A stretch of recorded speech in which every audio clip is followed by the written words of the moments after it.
Bonjour à tous. À la une ce midi, les élections municipales. Il y avait 62 second tours à jouer dans toute la région.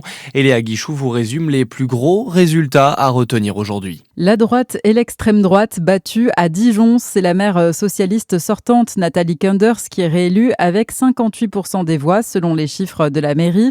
Emmanuel Bichot pour l'Union des droites a récolté 30% des suffrages, 10% pour Thierry Couder qui représentait l'Union de l'extrême droite. En revanche, la droite l'emporte à Lons-le-Saunier avec près de 52% des voix. Cyril Bréraud prend la tête de la commune après avoir battu le maire sortant d'Hiver Gauche, Jean-Yves Ravier. À Besançon aussi, la gauche recule. Le candidat LR Modem Ludovic Fagot s'empare de la mairie au détriment de la maire écologiste sortante Anne Vigneault. Voilà pour les tendances dans les plus grosses villes de notre zone. Il y a aussi eu des surprises dans les villes moyennes comme à Talent, en Côte d'Or, où le maire sortant a été battu. Fabien Ruinet et son équipe terminent avec 40% des voix derrière l'autre liste emmenée par Adrien Guéné qui est donc élu. En Saône-et-Loire, basculement historique au Creusot après près d'un demi-siècle sous l'égide de mairies socialistes. La ville bascule à droite avec la large victoire du candidat Charles Landre avec 57% des suffrages. Surprise dans l'autre sens à Mont-Solémine avec cette victoire cette fois de la gauche. Isabelle Louis l'emporte pour 63 petites voix supplémentaires.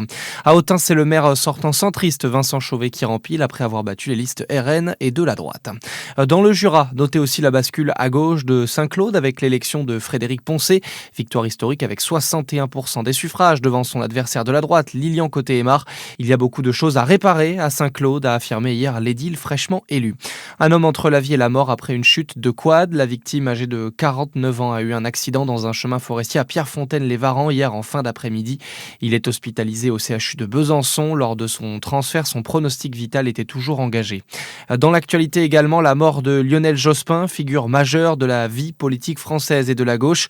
Ministre de cohabitation entre 1997 et 2002, deux fois candidat à l'élection présidentielle, le socialiste avait décidé de se retirer de la vie politique après avoir terminé troisième au premier tour derrière Jean-Marie Le Pen en 2002.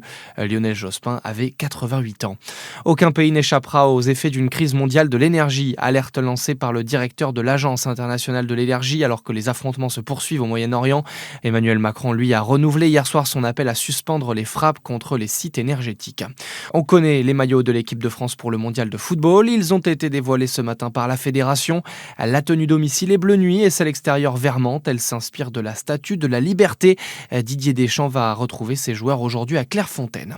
Du sport en région pour finir avec la victoire des handballeuses dijonnaises hier à Zagreb, 30-20 en quart de finale aller de la Ligue européenne. Les joueuses de la JDA devront terminer le travail à la maison au Palais des Sports ce samedi. Bonne journée sur Fréquence Plus.